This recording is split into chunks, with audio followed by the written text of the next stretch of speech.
रात्रि परमार्थी श्रमदान सेवा करने वाले सभी प्रेमी जन,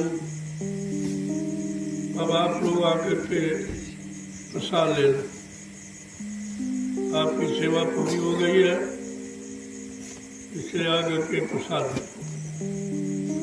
आज आखिरी दिन है, सभी लोग प्रसाद लेकर ही घर जाएंगे। जिसको बहुत जरूरी है वो जाए, नहीं तो सेवा करो। ये सेवा हर हमेश नहीं मिलती। आगे जीवन रक्षक गुरु पूजा महान पावन पर जो होने जा रहा है उसमें भारी भीड़ हो, तो आपको ये सेवा नहीं मिल पाए। अभी कर लो, मौका है। अगर चूक गए तो फिर ये सेवा आपको नहीं मिल पाएगी। और इसी सेवा का लाभ है, और तो आप कोई सेवा आप नहीं कर सकते, क्योंकि तुम्हारे बस की नहीं। और ये परमार्थी श्रमदान सेवा सभी लोग कर सकते, इसके करने में कोई खर्चा नहीं है। गरीब अमीर, छोटे बड़े, पढ़े लिखे अनपढ़, स्त्री पुरुष सभी कर सकते। तो इसलिए बड़े सोच समझकर ये आपको अवसर दिया गया। इस कलयुग में कमजोर जीवों के लिए लाभ देने के लिए कौन सा रास्ता चुना जाए, तो देखा गया कि परमार्थी श्रमदान सेवा ये सभी जीव कर सकते, और इसका लाभ सबसे बड़ा जो भजन का लाभ है, वही लाभ इस सेवा का। भजन तो आप अपने स्वार्थ के लिए करते हो, अपनी जीवात्मा के कल्याण के लिए करते हो, लेकिन परमार्थी सेवा ये समूची संगत के लिए आप करते हो। जो लोग आगे भविष्य में आएंगे उनके लिए भी ये सेवा आपके काम है, क्योंकि व्यवस्था आप बना रहे हैं, भूमि आप तैयार कर रहे हैं। आने वाले लोग जब इस भूमि पर आएंगे, सत्संग सुनेंगे, सेवा करेंगे, भजन करेंगे, वो लाभ आपके खाते में होगा, क्योंकि व्यवस्था आप लोग तैयार करेंगे। तो इसी छोटी मोटी सेवा मत समझो, और इस सेवा से कभी भी आलस मत करो।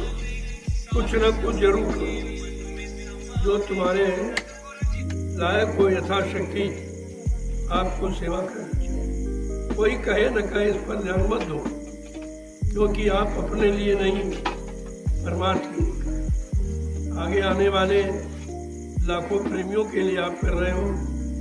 इसलिए सेवा का लाभ विशेष है। इसीलिए मैंने परमार्थी श्रमदान सेवा को 3 भागों में बांटा। प्रातःकालीन परमार्थी श्रमदान सेवा, दोपहर की जो धूप में, बरसात में, ठंडक में आप करते हो तपस्या से भरी सेवा, उसका भी लाभ अलग है। और रात्रि परमार्थी श्रमदान सेवा ये तो सबसे महत्वपूर्ण है। तो तीनों सेवाओं का लाभ अलग है। जो तीनों करते हैं वो सब तरफ का लाभ प्राप्त कर लेते हैं। तो 3 में से कोई न कोई तो एक सेवा आपको करनी ही चाहिए। भजन आप कर सकते नहीं हो, सत्संग आपको याद रहता है, लेकिन परमार्थी सेवा से अगर चूक गए तो फिर ये मानव जीवन आपका व्यर्थ में चला जाएगा।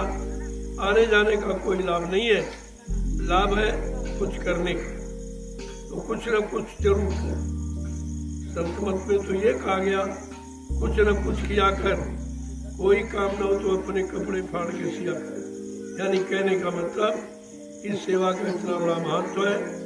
एक पल घड़ी आप अपनी खराब मत करो।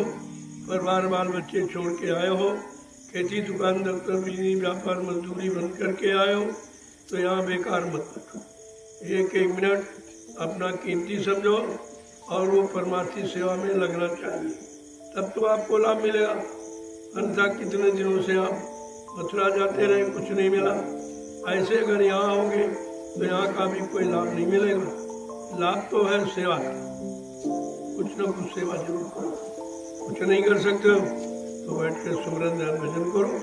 ये सूरत की सेवा, वो मतलब यानी पाप कर्मों के उतारने की सेवा, सब सेवाओं को का समावेश करके यहाँ पर रखा गया है। कि हर जीव को कोई कोई न लाभ जरूर मिले। बूढ़ा हो चाहे जवान हो, यानी पक्का बच्चा हो, स्त्री पुरुष कोई भी हो, सबके लिए सेवा रखी गई है और सबको उसमें लाभ मिलेगा। नहीं करोगे तो कोई लाभ नहीं मिलेगा। बाद में हम शिकायत सुनने वाले नहीं हैं कि हमारी बीमारी नहीं गई, हमारी परेशानी नहीं गई, हमारी मतलब यानी दुख तकलीफें नहीं गई। ये सब जाएंगी सेवा से। बगैर सेवा के कोई तकलीफ कोई बीमारी आपकी जाने वाली नहीं है। तुम कितने डॉक्टर में हकीम बदल लो, कितनी दवाएं खा डालो, कितना पैसा खर्च कर डालो, लेकिन बीमारी जब जाएगी तो परमार्थी संग्राम सेवा से जाएगी। तभी इसको बड़ा सोच समझ करके जीवों के लिए रखा है। अब आप लोग दिन में भी सेवा किया, अभी रात्रि में प्रेमियों ने इस बगीचे की सेवा बहुत की है। मैंने कहा तुम उसको बंद कर दो, कल सुबह आप फिर करना। तो आकर के अपनी इस परमार्थी संग्राम सेवा का पारितोषिक जो प्रसाद का रूप रखा गया है उसको जरूर लें। चलो प्रेमियों जल्दी चलो, देर मत करो। आज अंतिम दिन है सत्संग का, इसलिए मैं थोड़ा सा बोल करके आपको प्रसाद देना चाहता हूँ, उसको आप ले लीजिए। चलो प्रेमियों चलो, जल्दी चलो। अब अपनी बनी सेवाओं को विराम दे दो, कल सुबह फिर करो। काम आपका है, अपने हिसाब से करो। मैं तो कोई जबरदस्ती नहीं करता हूँ, इसीलिए मैंने सुबह जो धूप से बचना चाहते हैं अपना सुबह कर लें, और जो तीनों सेवाएं करेंगे उनको तीनों लाभ मिलेगा। और तो जितना करोगे उतना पाओगे। यहाँ बिल्कुल मतलब यानी धर्म कांटा लगा कि जितनी सेवा करोगे उतना लाभ आपको मिलेगा। जय गुरुदेव, जय गुरुदेव, जय गुरुदेव। जय। इन लोगों का समय है, अपना रुके सेवा करें। इनको कोई जरूरी काम है तो जा सकते, उनके लिए आदेश है कि आप जा सकते, बार बार नहीं पूछना। और मिलने का समय मैंने निर्धारित किया है सत्संग के बाद, ये लोग सारे दिन नहीं, क्योंकि सबकी एक मर्यादा होती है, एक शिष्टाचार, एक समय मुहूर्त होता है दया लेने का, दया पाने का। तो मैंने समय निश्चित कर दिया है कि शाम को आपका दर्शन करूंगा, आपको प्रणाम करूंगा और आपको ये महाप्रसाद जो हिंदुस्तान में कोई नहीं दे रहा मैं आपको प्रदान करूंगा। काम तो आपका हो ही रहा। आपको अपने काम को हमेशा समझना चाहिए। वो किसी स्थान से कहीं सी हो जाए, आपको काम से मतलब है। जय गुरुदेव। जो लोग अभी जाएंगे आगे गुरु पूजा में शामिल होंगे वो लोग जा सकते हैं। जिनके पास समय है आप रहिए, सेवा करिए, आगे गुरु पूजा कार्यक्रम पूरा करके चले जाए, क्योंकि अब बाहर तो निकलना होगा नहीं।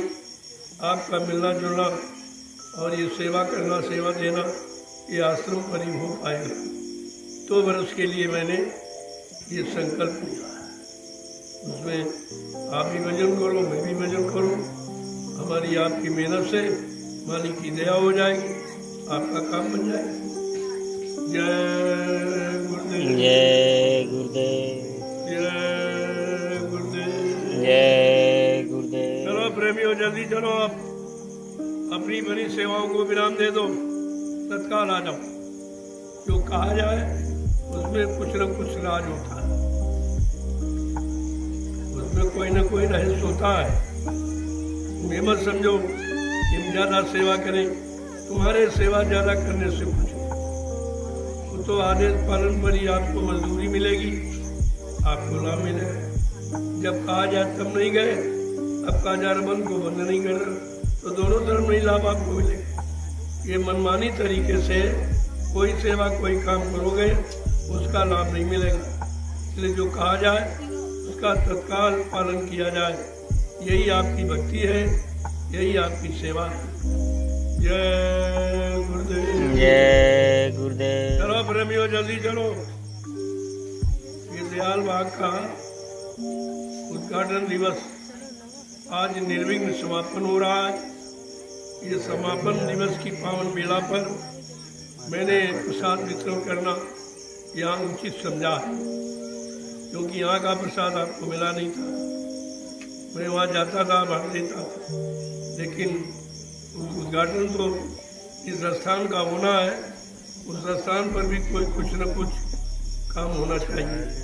तो आज का दिन, आज की तारीख जो समापन दिवस की है, मैंने दयाल बाग की रखी है, इसलिए सभी प्रेमी आकर के यहाँ प्रसाद ले। आज इस समापन दिवस को निर्विघ्न रूप से यानी मत समापन हो गया, कोई विघ्न बाधा नहीं पड़ी है और कुदरत भी आपका साथ देती रही। अरे बारिश भी होती रही, मौसम साफ भी रहा, दोनों काम हो गया। इसको कहते हैं दया।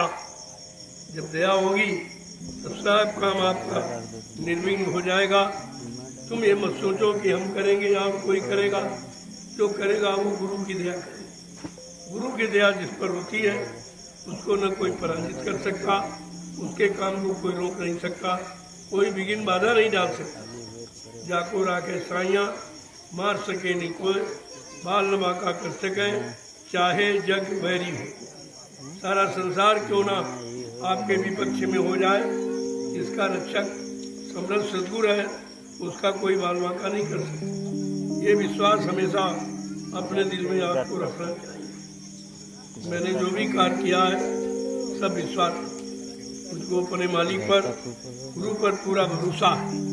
इसलिए जो भी कहीं भी रहो, कितनी दूर चले जाओ, अगर सेवा में हो, आदेश में हो, वचनों को मानते हो, तो तुमको वहीं दया मिल जाएगी, वहीं मिल जाएगी। ऐसा नहीं है कोई पास में ही नजदीक, यहाँ नजदीक हो दूरी कुछ नहीं। दूरी है तुम्हारे विचारों की, दूरी है तुम्हारे आदेश न पालन की, इसकी वजह से दूरी।